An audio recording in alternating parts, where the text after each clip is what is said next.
Pessoal, então vamos fazer aí o último ciclo. Vamos corrigir aí o último ciclo de atividades do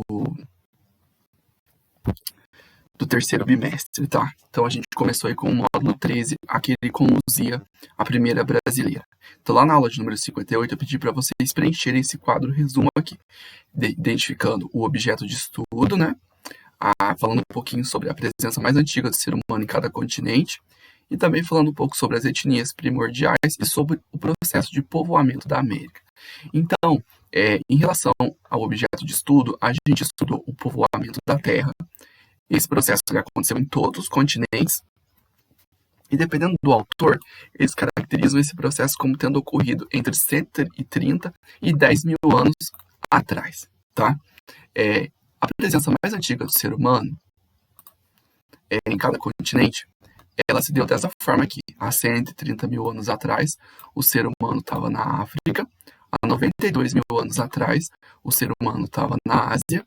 Há 70 mil anos atrás, o ser humano estava na Europa. E em relação à América, a gente tem que ver aqui as teorias abaixo, tá? Que são a teoria de Bering e a hipótese da migração transoceânica, tá? Em relação às etnias primordiais, a gente tinha os negroides, os caucasoides e os mongoloides. E era para vocês falarem das características do habitat de origem e citar um exemplo de cada. Em relação aos negroides, a gente tem aí características: cabelos, narinas e lábios grossos e a pele negra. Eles tiveram origem lá nas quentes savanas africanas, ou seja, a população negra era uma população resistente a um clima quente. E um exemplo mais específico aí é o africano. Outra etnia primordial que a gente teve são os caucasoides. Os caucasoides, eles têm cabelos, narinas e lábios finos e pele clara, certo? Eles surgiram lá na região pouco iluminada do Cáucaso europeu, lá perto da Rússia, como a gente viu na explicação, e o exemplo mais específico é o europeu. E por fim, a gente tem os mongoloides, né, que tem os olhos puxados, narizes largos e a pele amarelada. E eles surgiram nas regiões aí mais antigas do continente africano, do continente asiático, desculpa. E um exemplo aí que a gente pode citar é o japonês, o chinês, ou alguém aí da Ásia, tá? Em relação ao povoamento da América, eu pedi para vocês pontuarem essas informações sobre as duas principais formas de explicação que a gente possui até hoje. Então, em relação à teoria de Bering, a teoria de Bering diz que os seres humanos que chegaram na América partiram da Mongólia e da Sibéria, chegaram no Alasca, atravessaram o Estreito de Bering, vieram a pé. Não se sabe se é entre 80 e 14 mil anos atrás, mas essa data ela ainda está aberta, e eles pertenciam à etnia mongoloide, porque se a gente perceber, os indígenas eles se parecem muito mais com os asiáticos do que com as outras etnias. A hipótese da migração transoceânica diz que os seres humanos que chegaram na América vieram das ilhas da Polinésia e da Oceania, chegaram em Monte Verde, no Chile, atravessaram o Oceano Pacífico, vieram em canoas, certo? E chegaram aqui há mais ou menos 50 mil anos atrás e eram da etnia negroide, beleza? Que é do qual a Luzia é representante, que já não existe mais. Aí,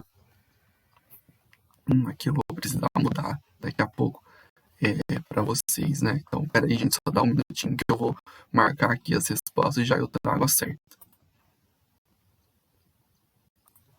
Aí, pessoal, então aqui estão as respostas corretas, né? Então, no capítulo 8, qual matéria foi estudada? A gente estudou o povoamento da América, tá? No módulo 14. Na questão 2, está falando aí quando ocorreu o povoamento do planeta Terra pelos seres humanos. E a data correta é essa aqui, ó, entre 130 e 10 mil anos atrás, tá? Questão número 3. Quando o ser humano chegou à Ásia? O ser humano chegou à Ásia por volta aí de 92 mil anos atrás. Quando o ser humano chegou à Europa? Ele chegou aí por volta de 70 mil anos atrás. Não era uma característica dos negroides, a pele clara. Qual foi o habitat de origem dos caucasoides? A região pouco iluminada a pouco iluminada região do Cáucaso ali na Rússia. Um exemplo de mongoloide pode ser um japonês, lembra? Olho puxado, pele amarelada.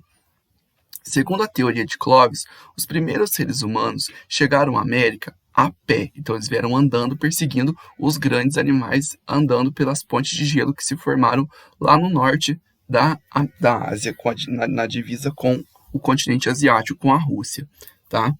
Segundo a hipótese da migração transoceânica, os primeiros seres humanos chegaram à América em canoas, tá? E segundo a teoria de Clovis, o primeiro lugar da América em que os seres humanos chegaram foi o Alasca. Aí a gente teve, né, o módulo 14, né, aquele com o Brasil antes do Brasil. E o que a gente estudou nesse módulo, de fato, foi a periodização da história da América. Lembra que no módulo 9 a gente estudou a periodização da história um pouquinho sobre a periodização da história da Europa, e aqui a gente estudou um pouquinho sobre a periodização da história do continente americano. Então a gente falou da própria América, e o período de tempo foi de 80 mil anos atrás antes de Cristo até hoje. Tá? Os períodos da história da América foram 5. A gente teve o Paleoíndio, que foi de 80 mil antes de Cristo até o ano 8000 antes de Cristo. Características desse período. Esse período foi marcado pela chegada e difusão dos seres humanos pela América. Eles viviam de um modo de vida paleolítico, ou seja, eram caçadores, coletores, nômades, viviam em pequenos grupos. E eles caçavam a megafauna, que eram aqueles grandes animais que existiam aqui na América, mas que foram extintos. Tá? E a questão aí de número... o próximo período é o período arcaico, né, que foi de 8000 até o ano 2000 a.C., tá? E foi marcado aí pelo fim da era glacial, em que se extinguiu a megafauna, se adaptou os seres humanos se adaptaram, né, aos novos ambientes, porque o planeta esquentou, os animais que eles caçavam sumiram, e isso vai resultar com a diversificação cultural dos habitantes da América. Por fim, a gente tem aí o período formativo, né, que vai de 2000 a.C. até o ano 1492, quando os europeus chegam aqui na América. Esse período foi marcado pela formação de civilizações em várias partes do continente, com destaque para os maias, para os astecas e para os incas. Em seguida começa o período colonial, né, que vai de 1492 até vários momentos diferentes do século XIX. Ele foi marcado aí pela chegada dos europeus. Os europeus começam a chegar os portugueses, os espanhóis, depois chegam os ingleses, os franceses, vem uma tropa. Esse período foi marcado pela colonização europeia da América. Os europeus vieram para cá e se colocaram como donos do lugar e passaram a explorar a região. E aconteceu também o extermínio biológico e cultural de vários povos aí que eram nativos do continente americano. E, por último, a gente tem o período pós-colonial, que começa no século XIX, né, e vem até hoje, e ele é marcado aí pela independência política e pela formação dos países americanos, né, que a gente tem aí Brasil, Estados Unidos. Tem que os Estados Unidos começou um pouquinho antes do século XIX, mas a maioria dos países americanos surge no período pós-colonial. Aí na aula 62, eu passei a atividade complementar de número 6, que pedia, né, sobre o objeto de estudo do módulo... Nossa, tá módulo 8, tem que mudar, né? É módulo 12, informe. Qual é o tema? Informe o tema, né, do módulo, que é a periodização da história da América, o local estudado, que foi o continente americano, e a época, que foi entre o ano 80.000 e o ano... e hoje em dia. Diferencie, né, americano de estadunidense. Então, americano é toda pessoa que nasceu na América, em qualquer parte da América, desde o esquimó até o argentino.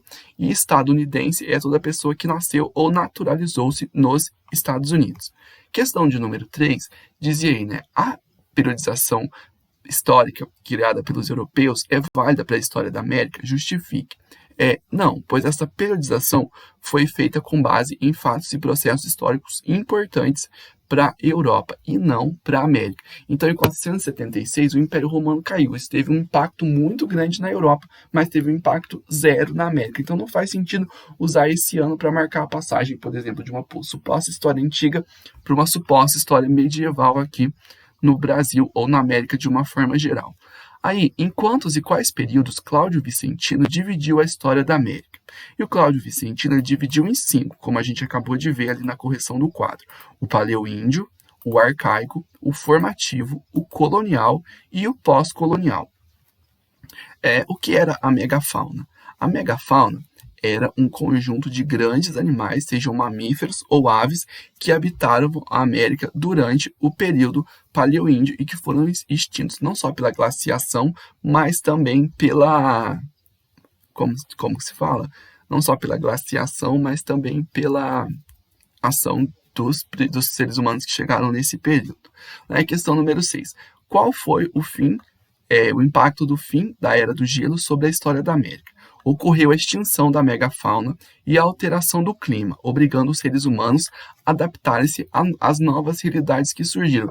Então, na época do Paleoíndio, os americanos eram meio que todos iguaizinhos. Depois que começa aí o período arcaico, começa uma diferenciação entre eles, porque o clima muda, o ambiente muda. Na América Central ficou de uma forma, na América do Norte ficou de outra, na América do Sul ficou de outra. Isso forçou os seres humanos a se adaptarem e isso vai ser o ponto de partida para surgir várias culturas diferentes nesse período. Quem não se lembra desses aspectos, volta lá na aula e assiste isso. E a questão aí de número 7 perguntava: o que significou a chegada dos europeus para a história da América? Então, a chegada dos europeus, ela interrompeu o curso normal da história da América e o início da colonização europeia do continente, que resultaria em uma série de desastres para os povos nativos, ou seja, os povos nativos eles sofreram negativamente o peso da colonização europeia do continente americano. Então a gente vai encerrando aí a nossa última correção da nossa última atividade complementar aí do terceiro bimestre. Na próxima aula eu vou pedir os PETs, né, para vocês me entregarem o PET completinho e vou corrigir também.